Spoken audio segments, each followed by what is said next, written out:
Closing arguments are scheduled to begin this morning in Donald Trump's criminal hush money trial. The defense will go first, with Trump attorney Todd Blanche expected to spend several hours on his summation argument. He will try to convince the jury the government did not meet its burden of proof beyond a reasonable doubt that Trump not only falsified business records, but also had an intent to defraud that included, quote, an intent to commit another crime or to aid or conceal the commission thereof.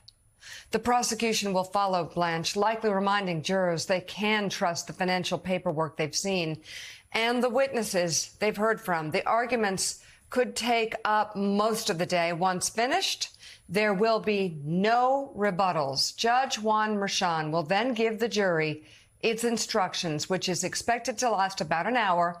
So that could happen tomorrow. Let's bring in former litigator and MSNBC legal correspondent Lisa Rubin and former U.S. attorney and MSNBC legal analyst Joyce Vance. So, Lisa, I'll start with you from covering it from inside the courthouse. What are you going to be watching for, and what can we expect today specifically from each side's closing arguments?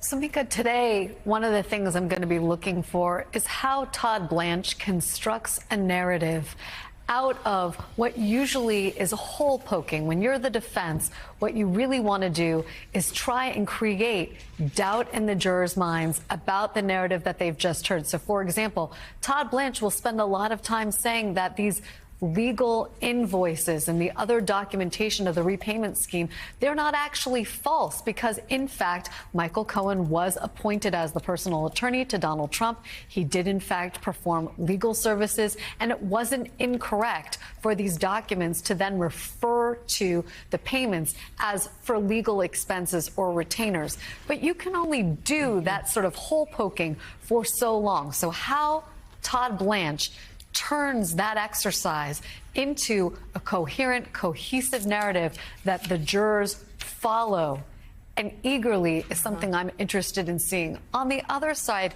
Josh Steinglass's job is less about feelings and more about facts. And it is to convince the jury that everything that they've seen fits together neatly like a jigsaw puzzle. So he has elicited evidence over these last 6 weeks, sometimes from disparate time periods or people who don't go together. Now's the time for them to connect the dots in the ultimate way, chronologically, methodically, and most importantly, without very much reliance on Michael Cohen. They want to show the jury that they don't really need Michael Cohen to prove their case. There are a couple of episodes where Michael Cohen's testimony stands alone and unrebutted because anybody else who was in the room has not taken the stand or was not called to the stand. But for the most part, all of the evidence in this case comes from other sources, too, from people like David Pecker and Hope Hicks, from a series of documents that range from the allegedly falsified documents themselves to phone records and emails and texts.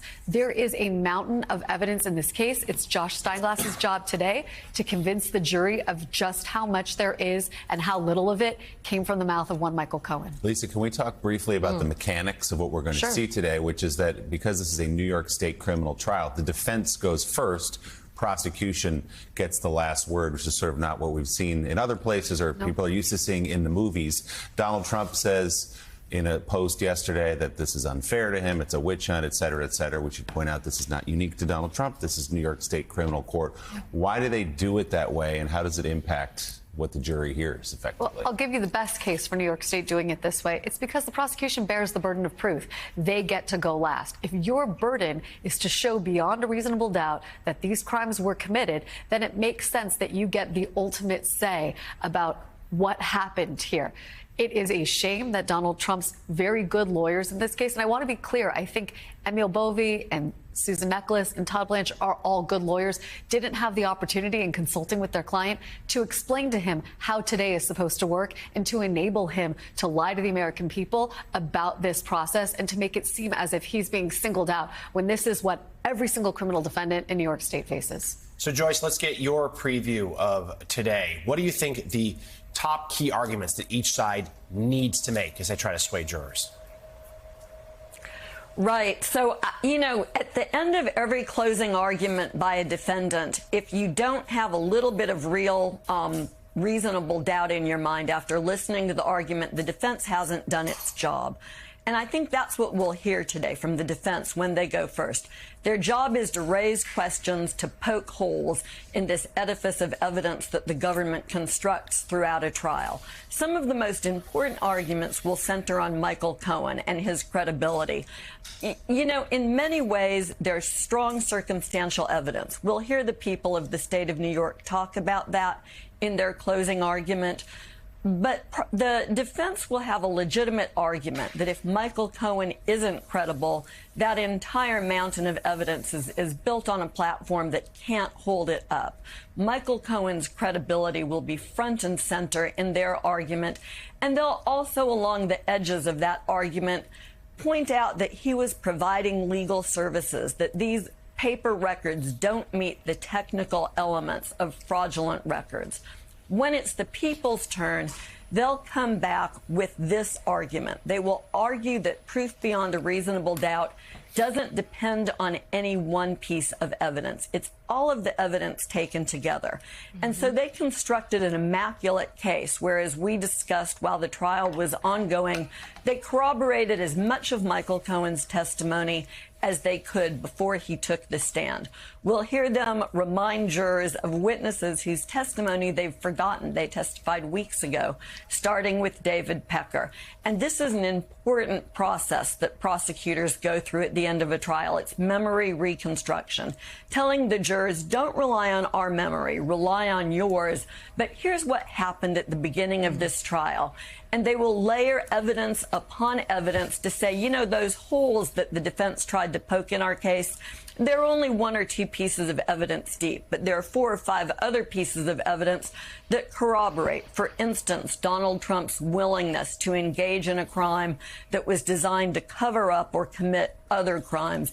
At the end of the people's argument, they will tell the jury that proof beyond reasonable doubt doesn't depend on any one piece of evidence or any one witness. It depends on all of the evidence built together, and that there's too much here to ignore. Strong, direct, and circumstantial evidence of Donald Trump's guilt. You know, John Heilman on Way Too Early, which, of course, seen by more people, larger share of the audience last week than any show going all the way back to the Beatles' debut on Ed Sullivan. But this morning, he reported in his Politico column, he told us about his report that if Donald Trump is convicted in New York, that the Biden team is going to start using that, possibly even in social media, talking about convicted felon Donald Trump. And Joe Biden, who hasn't spoken yet about this trial, will start speaking about it. Jonathan Lemire reports after the verdict. Now, we've been talking about, you and I think we both believe that up to now, all of these charges, even the convictions in the other cases, have actually helped Donald Trump with his base, not really persuaded many people. They aren't paying attention. What do you think about what Jonathan Lemire is reporting? If Biden starts leaning into it, if Trump is convicted, does that have an impact from what you've seen? Well, I mean, Joe, I think, you know, this is something that we've talked about also. I mean, I think this is the no man's land, to the terra incognita version of all this. We have no idea, and no one has the faintest clue of what the psychic political effects on the very small pool of persuadable voters in the very small number of states on which this election will turn, what impact it will have. Jonathan's reporting is consistent with what I have heard. There's no doubt that the Biden campaign, if he is convicted, the campaign is going to start labeling Donald Trump a convicted felon. Trump will appeal this verdict for sure, and he will almost certainly not be put behind bars between now and November. That matters to some people. There's been some polling that suggests that those voters we're talking about, seeing Trump not just convicted but imprisoned is different than just seeing him convicted. So he's going to appeal. He's almost certainly not going to go to jail. The Biden campaign is going to call him a convicted felon. Whether Joe Biden does that once, more than once, we don't know the answer to that yet. But we're talking about such a small number of voters. And, you know, in a world where almost everyone has an opinion about this case. This is a case that the actions in question took place in 2006 and 2016. Everyone in the world, we think, has a firmly set view about Donald Trump, Stormy Daniels, Michael Cohen, the payments, this, that, the other thing. There is some small number of people out there in the country who haven't decided about what they think about the election, what they think about this case, and convicted felon could move a very small but really crucial number of them. And that is one of the things the Biden campaign is not going to leave to chance. They're going to rightly call Donald Trump a convicted felon if he's a convicted felon.